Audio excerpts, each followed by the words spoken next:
It's tough. I know. Boston DSA has had at multiple meetings said, "Hey, when you come to the get together, please don't be creepy." Oh, look, you get enough white guys in a room together, you're gonna need that. Like that's just a man. That should be a disclaimer that appears so like depressing. An HP bar above every white guy's head. White dudes are like cats. Like, one is pretty cool, 2 or 3 are like, okay, but a fucking room full of them? What are you doing? You're describing every one of my CS classes, so yeah. Damn, they got classes in Counter-Strike up in Boston? I knew I went to the wrong school. Then again, I'd probably be the professor. Anyway, weird flex to myself, but go off. I don't think you're allowed to do that to yourself. There is the sad point that like there's tons and tons of people out there that are just doing the equivalent of the one-man podcast, which is the YouTube or Twitch stream. Not like us cool guys. Those are we have friends. Those genuinely make me sad. Oh, those poor guys. Oh yeah. And they're all men, pretty much exclusively. There are women, but they're doing different things generally. Yeah, can I just say, like, the one-man YouTube shows I've seen that are women are all so much more meaningful. Like, it's like, hi, guys, welcome back to my show. As you know, I have a very rare genetic disease, and I'm sharing with you my experience of living and dying with that. And every guy one is just like, yo, I'd fuck Thanos' daughter from that movie.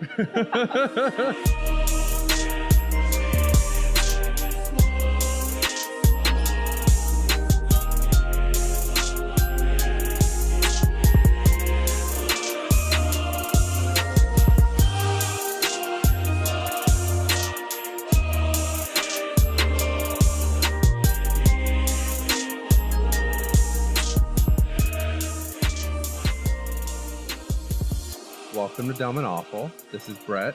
We have with us John and Rob. I'm Rob. So, for our viewers at home, listeners, where the fuck you people are, Alexandria Ocasio-Cortez, AOC, recently became elected to Congress as the youngest woman ever to be elected to Congress.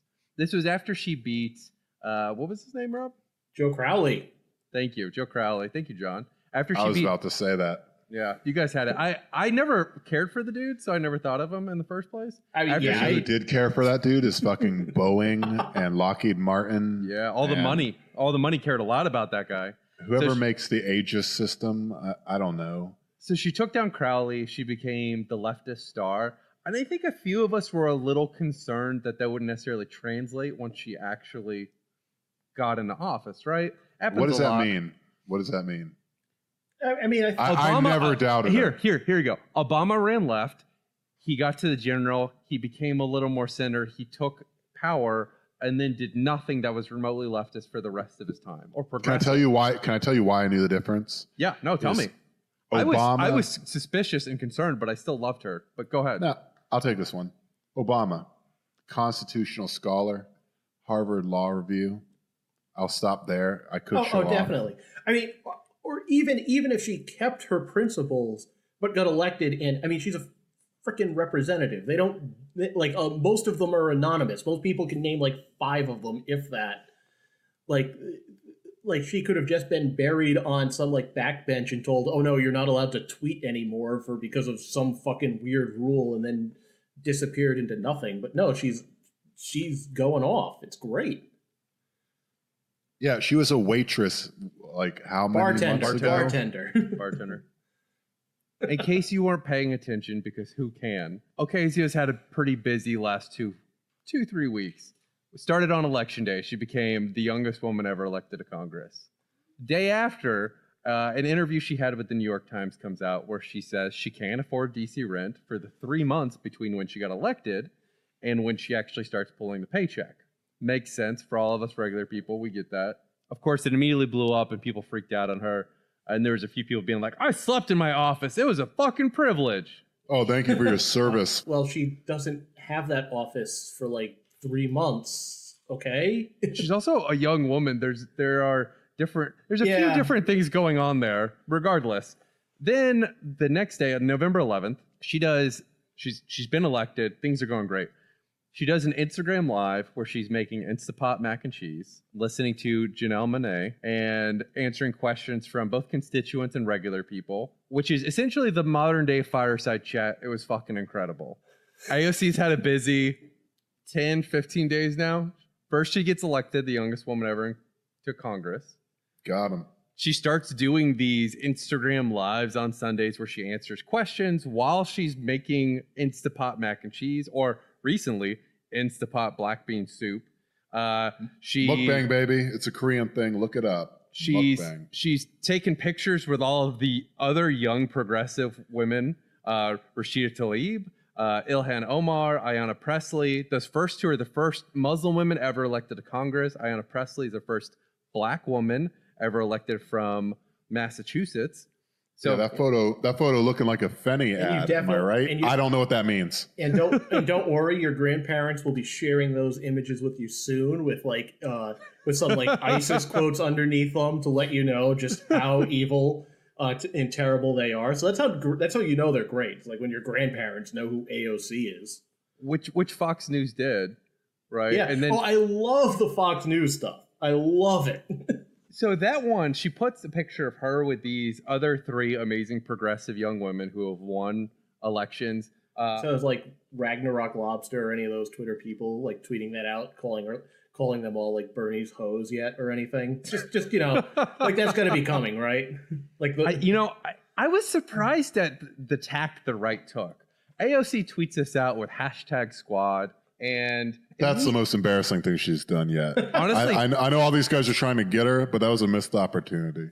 Like that, if they had made fun of her for that, where they're like, "Ugh, a politician trying to capitalize on youth culture," that might have worked. If I was doing the right wing response to that, I would have just responded to that with like #squad goals and then like a picture of a gulag or something, because that's how you like actually attack that. That would have been so good, John. Damn, you're like a really good reactionary, John.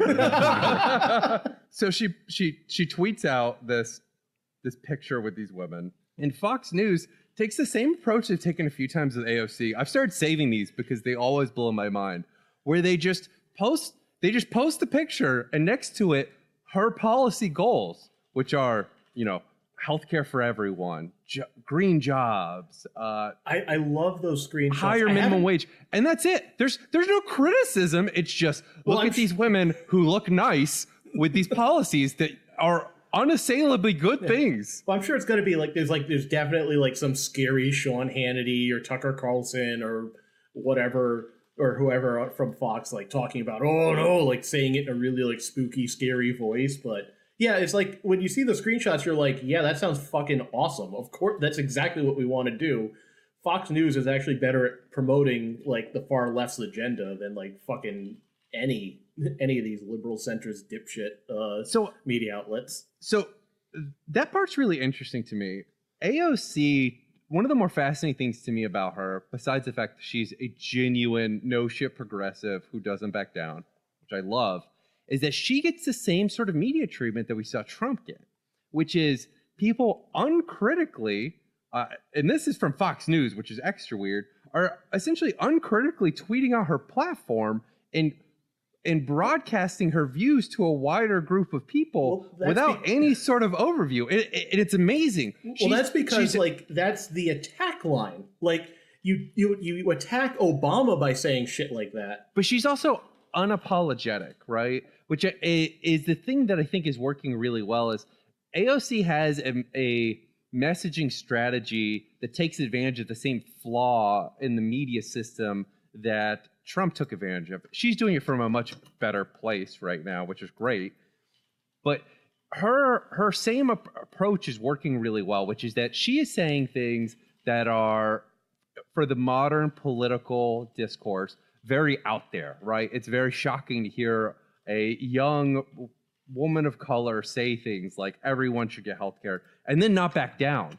And the media doesn't know what to do with that other than to cover it directly and to just rebroadcast it uncritically. But it blows my mind that the right is doing the same thing. And in my opinion, I am sure I'm biased because I love these policies.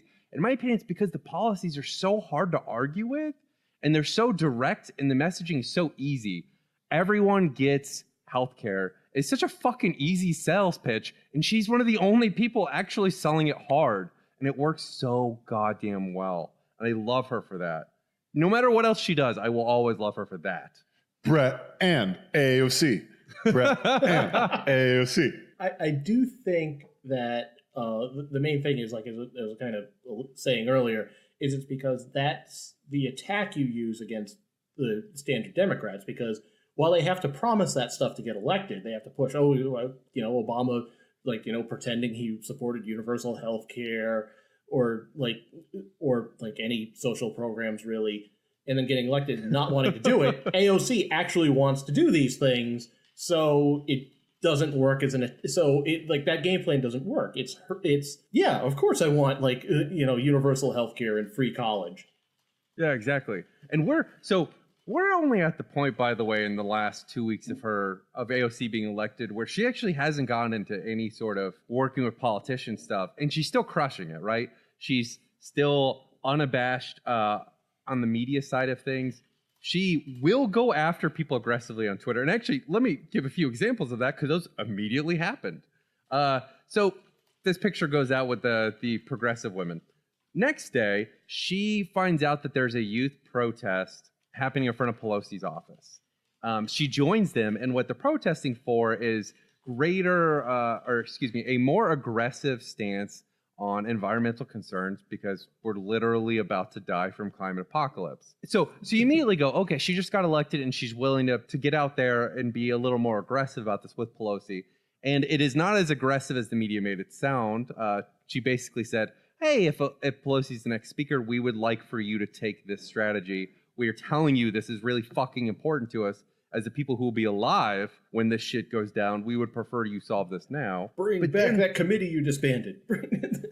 I know. That's honestly, it was such a sad request. It was like, bring back a committee on climate change. And that created furor. Her joining with these people, these young people protesting, they were all like 18, 19. I think a few of them were in high school. Yep. And a bunch of them got arrested. Yeah. And I'm actually with AOC on this one. She was moved by all these young people literally putting like their ability to get into college on the line to show up and be like, listen, lady with all the power in the Democratic caucus, please God, do something for us. Yeah, no, it's huge. And she continues her week then the next day she talks about she gets mistaken for a spouse or an intern all the time. And this is what I was talking about before. Someone tried to call her out on Twitter. She immediately crushed them, which fuck yeah. Right? And then a really fun thing happened, which is this dude. Here we go. Oh yeah. Scarry. Does anybody know what the fuck this guy's name is? I decided not to care. Yeah, that's where I'm at. Some fucking asshole dude takes a picture of her from behind AOC walking around in the halls of Congress and posts up this nasty tweet of her about how hold on, let me get the exact words. Hill staffer sent me this pic of ocasio-cortez they took just now. I'll tell you something. That jacket and coat don't look like a girl who struggles. For the listeners at home, she's in a really normal ass jacket and pantsuit type thing. It's black. It's not nothing's happening here. I don't know what the fuck I'm supposed to be upset about. I've done a lot of study on this tweet.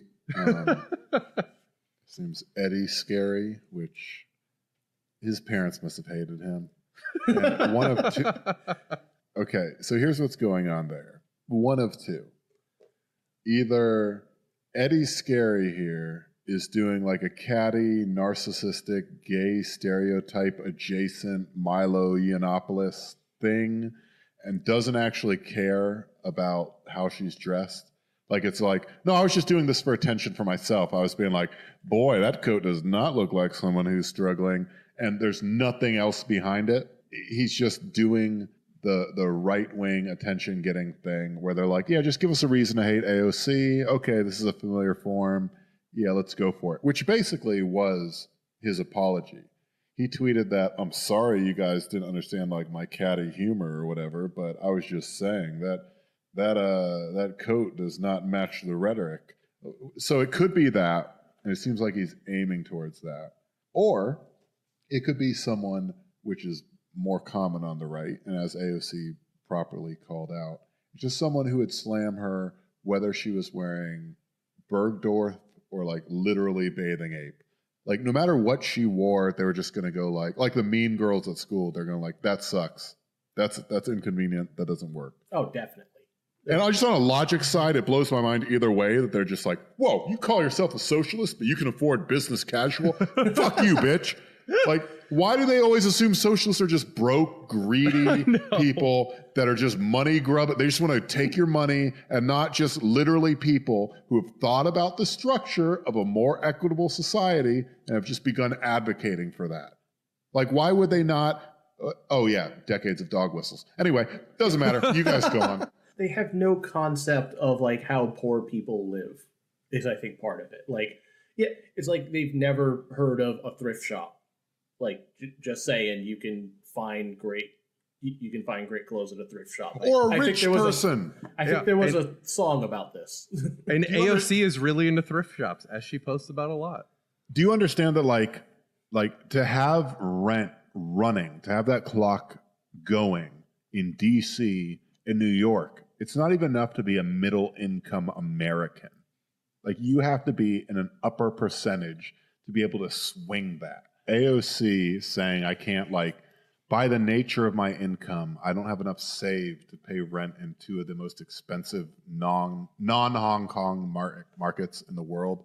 Like, that's reasonable and doesn't preclude her from owning a fucking suit jacket that fits a 5'5" woman. Like, that's not a hard thing to swing. And either you're going to hit her either way, or you're just doing this performative cattiness for your base. Either case, it has nothing to do with what she's actually wearing. Exactly. And she, to her credit, as I was saying with her media savvy, immediately hit him back, right? She said, you guys are going to hit me regardless. He deleted the tweet, so she added one where she also talks, she had the picture of his original tweet and said, like, no. You don't get to get away with this. You're a journalist. People should know what your bias is. So I like, fuck yeah, AOC. Like, don't let him be a dick about this and then try to like delete the tweet once he gets bad feedback when he's getting ratioed to hell. Oh, like, it was no. beautiful. She didn't let it lie. And I respect that about her and I appreciate that about her. Just one other thing about this guy, Eddie Scarry, which again, somehow is a real name. So much of this is just rhetoric, right? Like if a 29-year-old rep was Hunter Greenleaf from fucking Southern Oklahoma, he would be taking creep shots of him in his suit like, damn, that's how a man shows up to Congress, and posting it to the subreddit about fucking Ron Swanson instantly. So like, it's every sort of just sexist, classist, rhetorician's fucking wank job of an attack, and it's bullshit. And it's coming from a guy who, not for nothing, previously tweeted, yo, check out this bunion on an otherwise hot chick. Which, let me stop you right there. As a rule of thumb, just look, as a social media guy myself, as a rule of thumb, if the first 4 words of your post are check out this bunion, reevaluate, show it to a couple people, do a couple drafts, because just like how impressive, Brett, I listen didn't to me. see that one. Brett, That's so ridiculous. Brett, listen to me right now. Without looking, how impressive would that bunion have to be for you to then like that post that this guy put out there? It would have to be like half of her foot. It's not. That's the thing. It's not even a good bunion post. I mean, if it was that big, I would just feel real bad. I wouldn't like that tweet even then. Like, there would have to be like a artistic tattoo around, like to accentuate the bunion for me to be like, oh, okay, this person is owning it. If that bunion did not smile at me. It's just an insane thing. So just like, you know, because the internet sort of flattens everything, just remember that the guy making AOC criticisms is also the guy that is creep-shotting not just House of Representative members, but just random people who have bunions at like a pret-a-manger. So that's sort of where we're at. He also works at the Washington Examiner, so Yeah. That tweet definitely cast a pall on any of his future evaluations of American politics. You could almost say that tweet was a Paul Bunion. I didn't prep that. That just came straight off the dome. I'll take it. I like it. For that, I will now be ritualistically killing myself. My roommate is here to make sure I finish the job. Here we go. Baby. Eddie Scarry got crushed. Oh, yeah, that was great. Because that's the AOC thing. But this was just, by the way, this was just part of the way through to get to today. So she deals with Eddie Scarry. Then he talks about a wardrobe. He gets slapped down. Then she takes a day off, which how fucking dare her. And on Saturday, she hosts a call. My president would never take a day off, and that's the difference. And by take a day off, I mean doesn't create 30,000 media fucking posts and articles about her. She was still doing shit. So then on Saturday, she hosts this call in coalition with the Justice Democrats, who helped get her elected in the first place. And so she's pushing for more people to run for office, more young people to run for office. And she's specifically focusing on money in politics being this problem. And she explicitly says, the quote is, all Americans know money in politics is a huge problem. But unfortunately, the way we fix it is by demanding that our incumbents give it up or by running fierce campaigns ourselves. That's really what we need to do to save this country. That's just what it is. And so she's basically saying we either need to force them to stop taking the money or we need to knock them out, right? And her chief of staff, Sakat, who is a co-founder of the Justice Democrats, just said straight up. Sakat, also a member of the Degeneration X caucus. He's way more straightforward about it. He just says, we need new leaders, period. We got a primary, folks. I got 2 words for you. Campaign finance. So just doing those like X chops while screaming primary. Primaries. And so unsurprisingly, people freak out. She even talks about, to give specifics, like, quote, I don't think people who are taking money from oil and gas companies should be drafting quote, I don't think money who are, oh, Jesus Christ. From the top. My man can't read. He's from Florida. Quote, I don't think people who are taking money from oil and gas companies should be drafting climate legislation. A totally reasonable belief.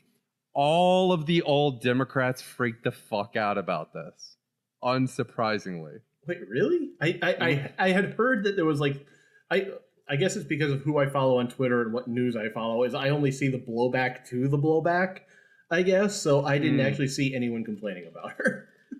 No, so there's a lot of blowback for this. She also, by the way, the day after this did yet another Instagram Live where she did an Instapot and answered questions. But she did, the reason she's getting a lot of blowback from this is because she's going after the power base, right? These old politicians who have been around forever. And so all of the older Democrats are freaking out because they're concerned about this person directly attacking this position that they have built themselves up to over, 20, 30, 40 years in some cases? Ooh, strap in, boys. Rob's going to set up something here. Okay. So AOC got on a Instagram live feed, which literally no one in Congress knows what that is, but they somehow still poo-pooed it, which that's one area I'm going to side with Congress on that one. But she being a normal person that has normal social media and talks directly to constituents, she made some black beans apparently and made horrible black bean soup. Okay, so do you know the horrible gaffe that she made? Yes. Okay, so go off. So she made the horrific mistake of talking about the 3 branches of government. And so the quote was, if we work our butts off to make sure that we take back all 3 chambers of Congress, rather all 3 chambers of government, the presidency, the Senate, and the House. That is not accurate. She did immediately correct herself. Republicans, though, and right-wingers had found a quote with which to belittle her. They got us, folks. Look, when you're owned, you're owned. She said a Congress. It was actually government. Legally, we have to bring back Jim Crow now. They won. They owned us. They owned us with their own words and logic. So Thank God we have a steady hand at this time of tribulation in the executive branch of government. Nice try, AOC. So this dipshit at the Daily Wire, Ryan Saavedra, immediately posted about it. They wrote an article about it. It's a fucking Daily Wire. This is what they do. Because in case you're curious, the three branches of government, executive, legislative, judicial. She did correct herself immediately after this. I was watching it because it doesn't even fucking matter. I'll watch anything where people make fucking... Yeah, no, we were supposed to record and we didn't. I was watching it because I'll watch any time someone makes some fucking delicious food and talks politics. It's literally the two things I like most. Of course I'd watch it. Let me just ask you, AOC explains to you how to work a sous vide. Does life get any better from your perspective? It does, because then more people know how to work her sous vide. And I like seeing her. She's an authentic human when she's interacting with these things. Like, she's clearly not some chef or Instapot master. She posted a request. What a neg. Mystery, is that you? Style, is this? It's not a neg. Fuck off. Is this the pickup Bible? She's a real fucking person. She shows up in sweats. She talks to you. She actually answers your goddamn questions. And for anyone on the right in the era of Trump to criticize literally anyone, politics, outside of politics, whatever, for being stupid or for a gaffe is fucking hysterical to me. Literally that same day, Trump said, and I quote, "Thank God for those brave Air Force Navy SEALs who parachuted into Germany on D-Day, and they made it safe for democracy." That's an actual quote he said on that day. And I didn't actually listen. There was also some stuff about raking forests or something. I'm not actually, like, I don't give a fuck about that. So I just want to ignore it, but I just want to toss that one out there. But then again, it's just a hypocrisy. They're not going to fucking, they're like, you can't point it out and like, oh no, they'll stop. That's what they fucking do. Like, you said this is the Daily Wire. Which one is that? I think the Daily Caller. No, the Daily Caller. Which one's Ben Shapiro? Ben Shapiro's the Daily Caller. Imagine you're at the second tier conservative outlet to Ben Shapiro's conservative outlet. Like, you're looking upward, you're looking skywards at Ben Shapiro. Like, if I really apply myself, I can build that sort of cesspool. Yeah, like, that shit's always going to exist. You just gotta fucking just she should just clown on it and ignore it, because you can't fucking do anything with like that stuff. They're always going to exist, and even if you kill them, like this the WikiFeet power user guy, Scarry or whatever, Scarry, like that dude, like, who fucking cares? There's a million more like him. I totally agree. And she did clown on it and transitioned the conversation to healthcare. So overall, I would say thus far, AOC is not just fucking delivering on the campaign, she's over-delivering. It's been amazing. One of the most interesting things that happened this week was when she was doing the protest with the activists in front of Pelosi's office. And the reason it was so fascinating is because Pelosi herself is in a really difficult situation. And the media try to position it as AOC is going after Pelosi, which is not accurate. AOC clarified during her Instagram Live this weekend that Pelosi is the most progressive person running for speaker, and AOC is voting for whoever the most progressive person is, period.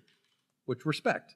Yeah, which is true. Like, I mean, that's the sad thing is, like lefties are up in arms saying, like, oh, it should be Barbara Lee, or I don't know, one of the other, like, fucking... Fudge. Well, there's a few. There's Marcia Fudge. There's Marcia Fudge and Barbara Lee. But so Pelosi's in trouble, right? They tried to tie AOC to it. It's really not what's happening, right? AOC's doing her thing. She's crushing it. She's probably going to support Pelosi. She did not sign this letter that came out this week. That's 16. I think it's up to 17 today. It keeps going up every day. 17 Democrats in the House saying that they refuse to vote for Pelosi. There's another 3 or 4 who have campaigned on not voting for Pelosi. They haven't signed this letter that's out there. In and of itself, the letter plus one more person essentially is enough to deny Pelosi the speakership from the Democrats, which means she might have to go to the Republicans. I mean, Pelosi said today that she's going to win the speakership with no Republican votes. She said a pure Democratic vote. But the first caucus vote on that is coming up. The final one on the floor is until January 3rd. But what we saw with Speaker Boehner, who And I will the not first caucus ever, vote, by the way, for the party is on November 28th. That's the one you're talking about. yes, Boehner, who henceforth I will call him Boner because life's too short. Why would you not call the man Boner if you have the opportunity? So Boner also, when he was the Speaker of the House, he didn't face an immediate challenger. Instead, he faced a number of people that said they had no confidence. And then once he realized, like, oh, I'm going to have to run for this. This is a real thing. We've all established I have a challenge. I have people in the party looking for change. That is when Paul Ryan came up. So that starts before the nominee comes up. Normally, on the, I can't believe I'm saying this, basically well-functioning party apparatus to the right. Now, Honestly, whether or not it's more functioning than the Democratic one, yeah, whether or not that will happen on the Democratic side, I have no idea. But so far, this is normal. You get people saying, "Hey, I'm open to anyone other than Nancy Pelosi." Then you get someone. I mean, this is all game theory, right? Like, people aren't going to come out anti-speaker until they know there's enough solidified base to support them to the speaker role. Except the people who literally ran on it. Because, and this is an important note, she is less popular than Trump. Yep. No, She is less popular than fucking Donald Trump. Like, that is incredible to me. A part of that is the right-wing machine is so good at mudslinging, and Pelosi's been around for a while, so they've had a lot of time to work on her. Yeah, I don't know if you noticed this, but as a defense of Pelosi, Rep. Elijah Cummings of Maryland, horrible person, he's on the Oversight Committee, he's the ranking member. He stressed to colleagues that if you oppose Pelosi, this is in response to the 17 people signing the letter, that if you oppose Pelosi, it'll allow Republicans to vilify our leader. End quote. Yeah, that's it. We better fucking stop now because someone might get the idea to vilify Nancy Pelosi. I mean, right now we're so close, but let's imagine if someone vilified Pelosi. How fucked are we, huh? So let's cut it off. Let's just call it a near miss, and then... It's been interesting to watch this week because at first it started with Pelosi thinking she was going to cruise regardless, right? And she got she got a little cocky about it. She did. And there was all these amazing quotes that came out from the old people who don't understand what the fuck is happening, where they said, you know, all these young people are looking for change and Pelosi's changed. Like, you know what? The 75, 76-year-old who's been around for a few decades isn't really most people's definition of change. Like, call us crazy. We like something different from that. Matt Gorman said, quote, the Republican rules when it comes to term limits for chairmen is just how we view leadership. It encourages younger members to step up so we don't see the stagnation that we've seen on the other side. If you want to talk about people who are resistant to change, the Republicans are saying they institutionally are more open to change in the House of Representatives. Yeah. When definitely. When the Republicans are the trailblazers in anything,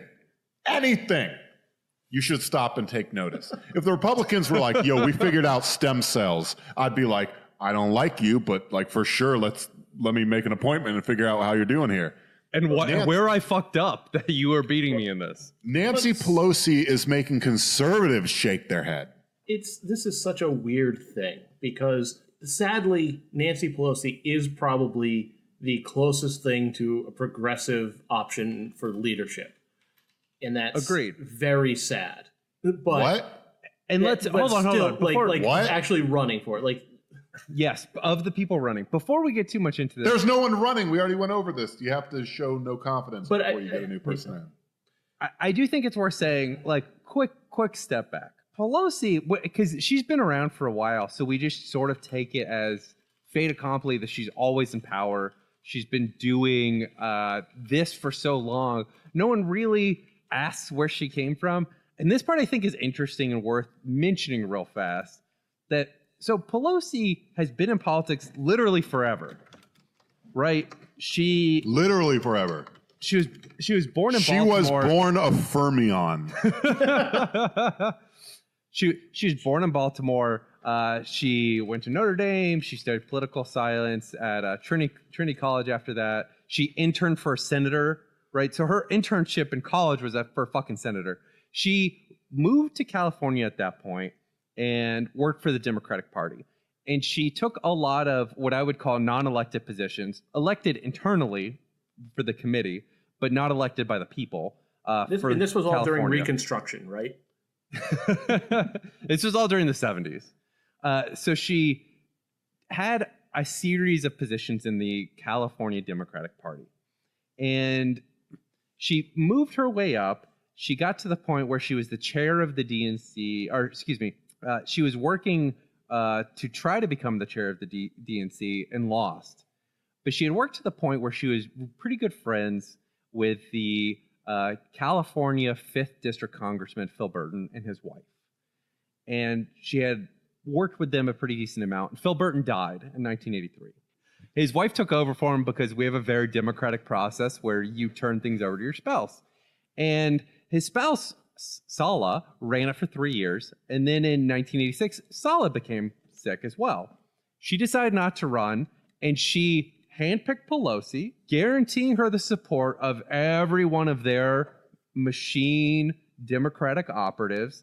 And this is an incredibly Democratic district. This is heart of San Francisco, one of the most Democratic districts in the country.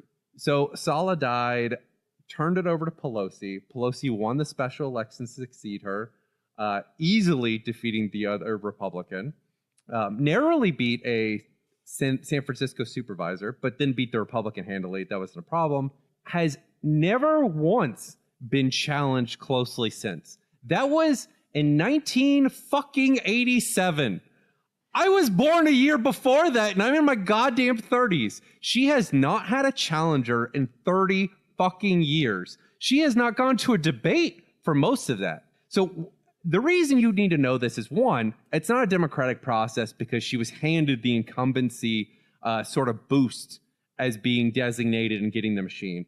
And two, people keep using this fucking data point to say why she's great. And this data point is that she has contributed the most to members of Congress and campaign funds. Part of the reason is she's the fucking speaker, or she was for a long time. She's the leader of the caucus. She should be contributing more.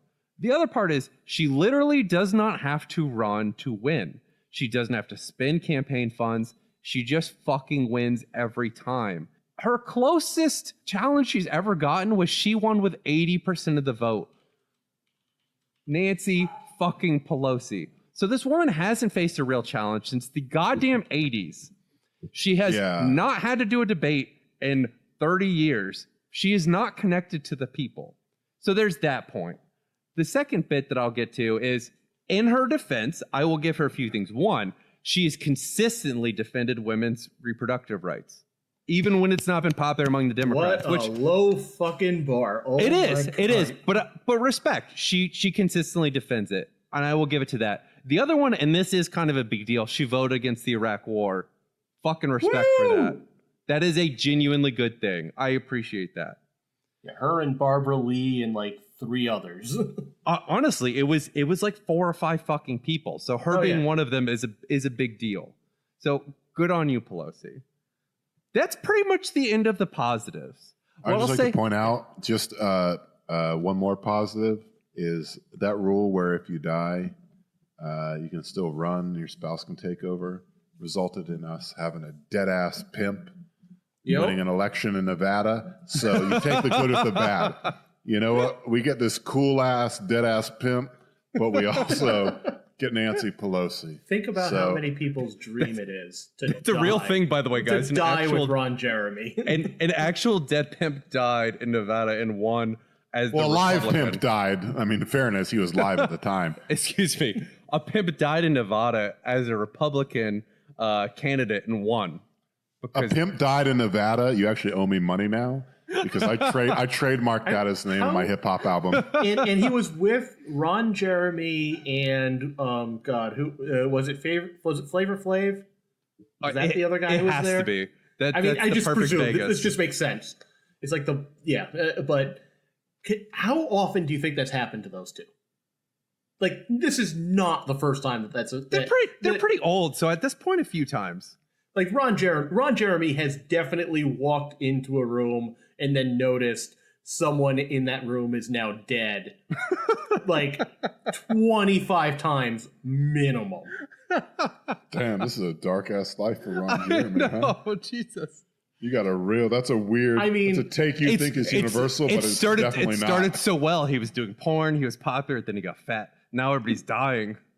Yeah, why does that affect other people's mortality, though? I'm just saying, considering the parties he's at, considering what is going on at the parties he's at. You don't know anything about maybe he's just at home playing Overwatch with the rest of us. And he's like, boy, I hope no one thinks I'm showing up around Ron the dead Jeremy guy tonight. Is one of the first people to basically live stream his life, like, effectively, just because he is such an attention whore and just goes around constantly trying to get on film. Yeah, now he's the best fucking Dragoon in Final Fantasy 14, and he still live streams. And I respect him for that more than anything. That's right, more than anything. So dead pimps are the sort of people that can be elected these days because that's the democratic system we live in. Pelosi got originally elected because she was friends with a spouse who took over for a sitting congressman, and she basically bequeathed the position to her because, again, very democratic system we've got here. She has been in that position since 87. She has run the House 2 terms, from the end of Bush through the beginning of Obama's term. So 2 years at the end of the Bush's term, 2 years at the beginning of Obama's term, she ran the House as Speaker. She's the first female Speaker ever elected, which is great. It has been since 2010 since they've had power. It has been 8 fucking years. Democrats haven't done real well in those 8 years, so it's hard to see how exactly she's doing a great job. And an article came out today that was amazing to me because it explicitly talks about what she isn't doing well. And what she isn't doing well is growing the young Democrats. No. She definitely isn't. Cory Booker is still somehow viable, which is stretching the definition of viable to its absolute breaking point. The definition of viable should get a Medal of Honor, which I guess we're just giving those out, for somehow sustaining the pressure that fucking Cory Booker's candidacy is putting on it. I mean, it was, this article was great to me. It was in The Atlantic. It was great because I've wondered for a while, and I just assumed this was some weird Gen X quirk. I've wondered for a while why we are stuck with boomers and all of the sort of Gen X generation that has no position of power. Even on the Republican side, they do. To the point where, and as a quick comparison note for you, Pelosi's trying to take Speaker again, but the Republicans have their leaders already for their GOP minority Congress, and it's Kevin McCarthy and Steve Scalise. They were both freshmen. Damn, so close on that second one, huh? They were both freshmen when Pelosi was originally Speaker, right? So the Republicans are growing their young-ish.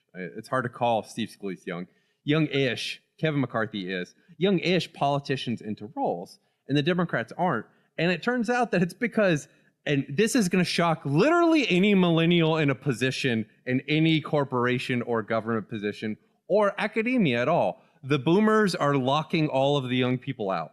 They are promising, Pelosi and the others are promising that they'll give them positions of power, they'll grow them over time, they'll help them grow their career, and then doing nothing. And so all of the young members are fleeing. And people actually connected this to Beto and said, part of the reason he ran for Senate is because he couldn't fucking do anything in the House anymore. He's this young guy. He has ambitions. He wants to grow his position in the party. And Pelosi and the other older Democrats shut that shit down. Yeah, that's the whole thing. Like, at this point, even party veterans say that, like, especially ahead of 2020, that they're hamstringing so much of their young talent by not using a House as an incubator. And like, that seems stupid until you realize that, well, the DCCC runs the House. And so by hand picking candidates and funding candidates that already agree with them, there's like a massive amount of self-interest for that tiny legislative caucus to, again, act in its own interest against actually promoting anyone who could beat Donald Trump or just fascism writ large in America. Yeah. To the point where the main group opposing Pelosi this time, the reason she's in so much danger is not coming from the left, which a lot of the media sites are representing as such, is not. It's coming from the more conservative Democrats, largely Midwestern Democrats. They're trying to push Marcia Fudge, who herself isn't particularly a conservative Democrat. She's very in the middle. Who also, by the way, in case you were curious, pretty much inherited her seat. Yet another Dem who didn't actually run and beat an incumbent or a Republican to win her seat. You almost said that Marcia Fudge beat off an incumbent. Almost, but not quite. I do think the system that Pelosi and the older Dems in the House have put in place to crush younger people in the party is why you are seeing so many young Dems either try to go for the Senate or try to go for the presidency straight away, because there are no other options. If you care about the party, it's the Gen X problem writ large, which is the boomers are larger and more powerful, and they refuse to retire gracefully. And so we, the millennials, are forced to push them out, and the Gen X just got crushed. They either align with the boomers in order to gain any tiny bit of power, and largely are just garbage candidates at this point within the political system, or they went their own way and they just don't exist anymore in the political party. Hell yeah. And so now millennials are forced to do the thing where we just kick the old people out the fucking door. And of course, they're still trying to resist. They're still trying to talk shit. I mean, you saw this with AOC, people trying to claim like, listen, I appreciate your vigor, but what you should really do is just shut up and sit in the corner and learn from Pelosi, who's a genius. Yeah, I'm going to go ahead and just say that the one silver lining about the gerontocracy that is our fucking boomer political sphere, they're going to die pretty soon. I mean, they aren't promoting healthcare in this country. So even with their rich healthcare, like, I'm pretty sure they're going to go pretty soon. And I got a pretty dope photo of the Philadelphia Antifa March that is gritty. Yeah, that's right. He's back. Oh, he's never left. Gritty holding a pride flag, only the top stripe is black for Antifa, and it says, "We will outlive them." So, Word. You know, sometimes he makes some good points. Sometimes he's embarrassed because the Washington Capitals scored a goal on the Flyers. But other times he makes salient political points about our aging political class. So you take the good with the bad with Gritty. Oh my God, Nancy Pelosi is 78 years old? Yeah, so this raises the important question of it's again, this is what we see. This isn't politically specific. You see this in academia too. Since I was like fucking 15, people have been saying all the professors are going to retire. That has not happened. But it's the same thing you see elsewhere, which is the boomers refuse to retire. The ship has sailed for retiring gracefully. They refuse to retire at all now. And they've put us in a situation where there are no good options for dealing with them. And you see this in the House. You have this guy, Gallagher, talking about it, saying, oh, well, you know, you don't need leadership to help you get a position or gain prominence within the caucus. If you're aggressive enough with fundraising, with your social media presence, and go on cable news, leadership becomes more and more irrelevant. No, it doesn't. No, I'm sorry. Like, I'm not even getting paid for this. I'm just ruining my mental health. Look, that's maybe true for political self-promotion, but not for actual governance. That's exactly. Like being like, yo, I don't really do anything, but people recognize me when they see me on the TV. What kind of sickness do you have? That's not actually getting things done. That right there clearly spelled they don't care about policy. They just want to keep being the Washington Generals, but personally get on TV enough to sit next to Maya Wiley on MSNBC.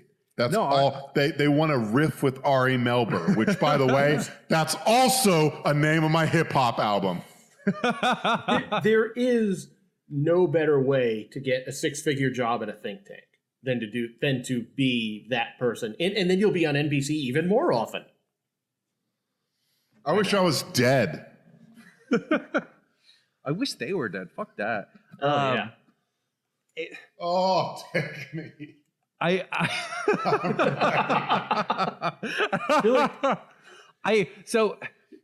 get it. He's 5 hours. I got 10 minutes left of this before I'm going off the Brooklyn Bridge. So whatever. I get the Gallagher thing. He's young. He's frustrated. He can't get a position of power. The boomers. He was shitty in Wonder Woman. Am I right? I get it. The larger issue here is she's 78. There is no game plan for if she dies, right? What happens if she gets sick? There's no one to take over because you haven't let any young people remotely close to the process.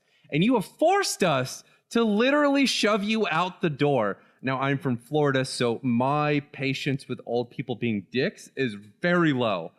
But at this point, you won't get what's fucking coming to you. Get the fuck out of the way. Go be a nice grandparent somewhere. Relay your wisdom. Stop holding on to all of the keys of power and fucking the rest of us. It's not complicated.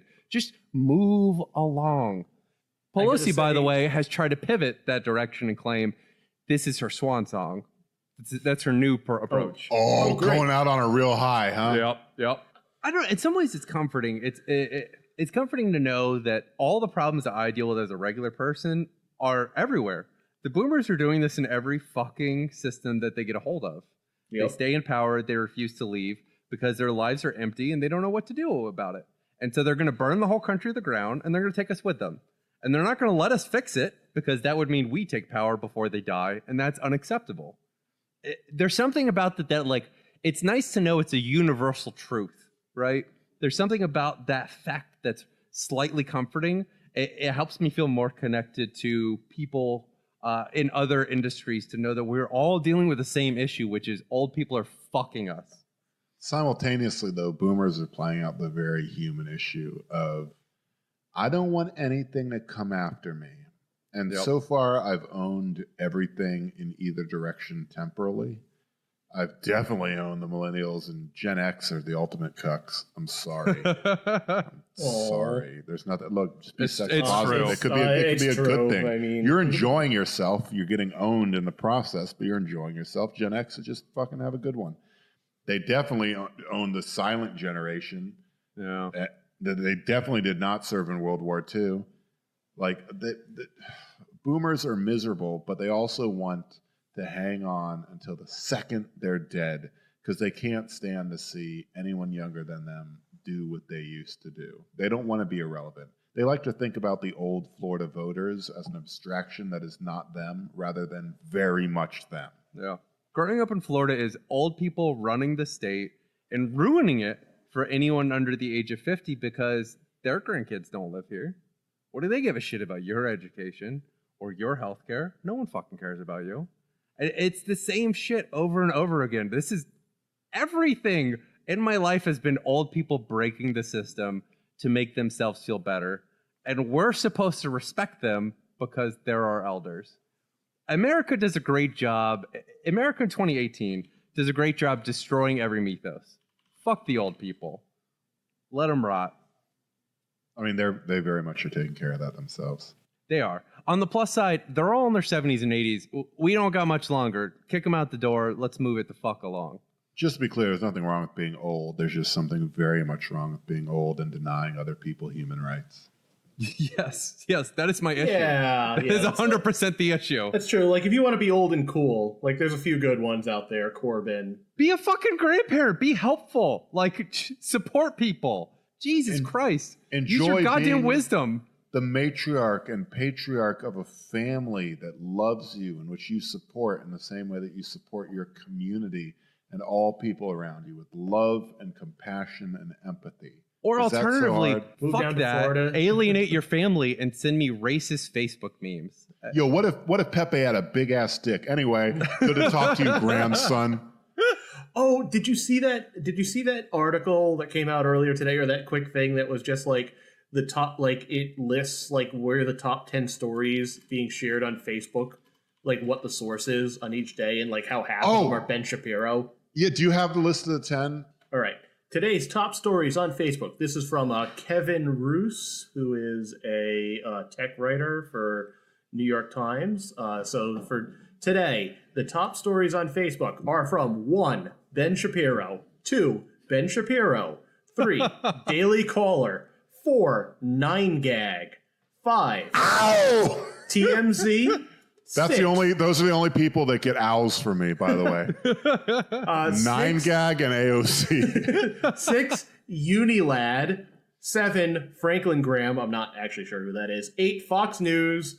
9, something called The Other 98%. And 10, Fox News. The other 98% is the only remotely leftist thing on that list. That is dark, John. Yeah. Who is reading this, I say, even as I instantly picture my grandfather. I know, same. just reading about how AOC wants to make healthcare a human right and education more accessible, and then puts on his boots, walks out in the midnight darkness through the mist to his cow pasture and just punches a steer in the face to own the libs. That is who's reading those. And apparently there's enough to game the algorithm. So point you, Ben Shapiro. So when you go home and you are interacting with your grandparents and your racist old uncles over Thanksgiving. Oh, no, they no longer talk to me, but continue. And they go, you know, the Ilhan Omar lady, she's an evil Muslim. You know what she said? She said we should kill all the white people. It came from Ben Shapiro on Facebook. Just Of course. Yeah. It came from Ben Shapiro on Facebook, guys. Do you think at any point in her life, her campaign manager, like trying to be woke and cool, was like, hey, Omar coming? Oh, that would be such an amazing political ad. Fuck. That's like our neoliberalism. I'd be so into that. Hey guys, remember The Wire? And like 60% of white people just go, yes, I do.